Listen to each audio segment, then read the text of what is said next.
Hello everyone, this is Yinping Ru. This is my research for interventions presentation.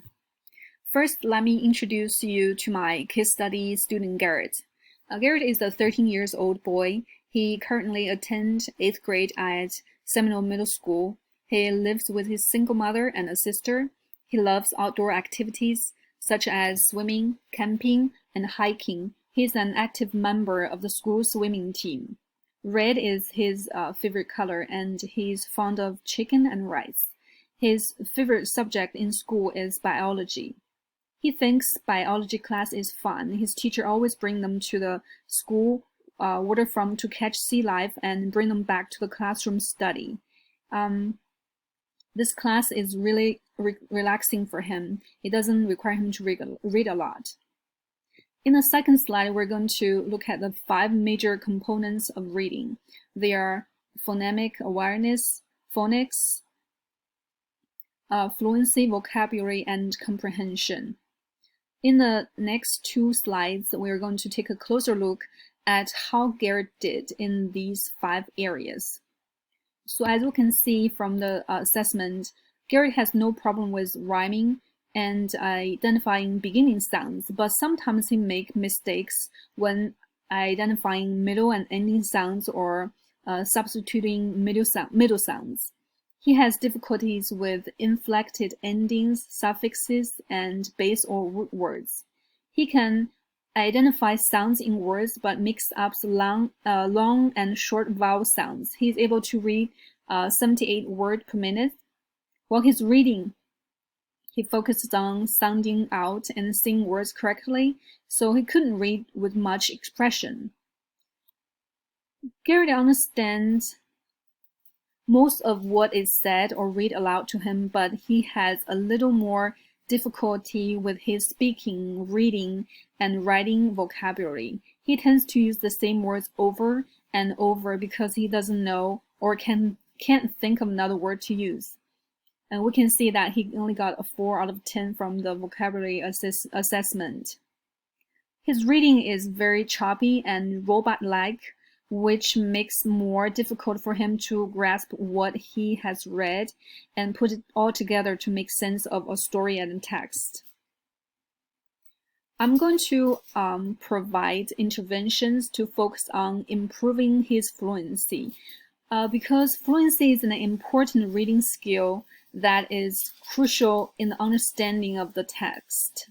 If children are not fluent in their reading, they are unable to make connections and fully comprehend the readings. Reading fluency is an important skill to master as it creates a bridge to reading comprehension. Implementing fluency strategies into the balanced literacy framework can help improve overall reading comprehension for children. And fluency is the ability to read with speed, accuracy, and proper expression. Being a fluent reader allows one to focus on the content in the reading, rather than focusing on the decoding of each individual words. As children become fluent readers, they are able to interact with text on the higher level. However, if they're not fluent in their reading, their overall success with reading is hindered. Non-fluent readers are often children who struggle with decoding as well. These students spend a great amount of time decoding and trying to break apart words, which then leads to a loss of meaning and an unclear understanding of the text. It is important to master decoding skills before becoming a fluent readers. Well, I thought a lot of us probably want to work on vocabulary or intervention, so I choose fluency as my direction.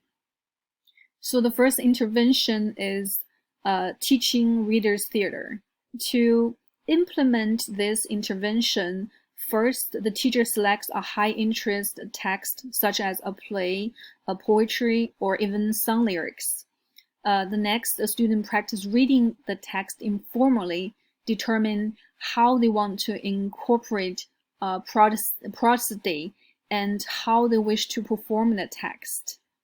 These discussions can also center on important elements from the text, such as characterization or plot devices that aid in comprehension. Third, the students perform the text with the option of audio or video recording themselves.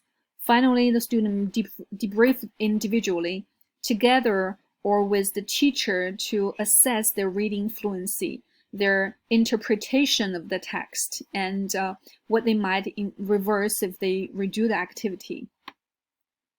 I think Garrett will probably do great with this activity because he work better in groups or in teams, so he get assistance from his peers. The second intervention that I would implement is models with audiobooks. When considering reading fluency, modeling is essential so that students hear how experienced readers engage with the text. For that reason, audiobooks are great options for fluency improvement. And from the earlier assessment, we knew that Garrett doesn't really read with expressions. And so, as we all know, audio narrators are the highest quality models of fluent readers. Moreover, students can listen to audiobooks as they follow along with the text, providing potential phonics assistance as well. And schools, public libraries are two of the best resources for audiobooks, with many options for readers of all reading levels. So teachers can also find audiobooks for free on sites such as Spotify. And it is important that while using the audiobooks, having students record themselves reading text segments so teachers can provide feedback at a later time. And in addition, having the student listen to their own recordings provides metacognitive feedback and can also serve as motivation when they hear a later recording and notice how much they have improved. From this research, I have learned that there are many resources, especially evidence-based interventions out there that we can use to help our students. In order to best meet the needs of the struggling readers in our classroom, the first and most important thing is to find out in which exact part of the reading our student is struggling. We can identify and analyze the student's skills from the 5 major components of reading.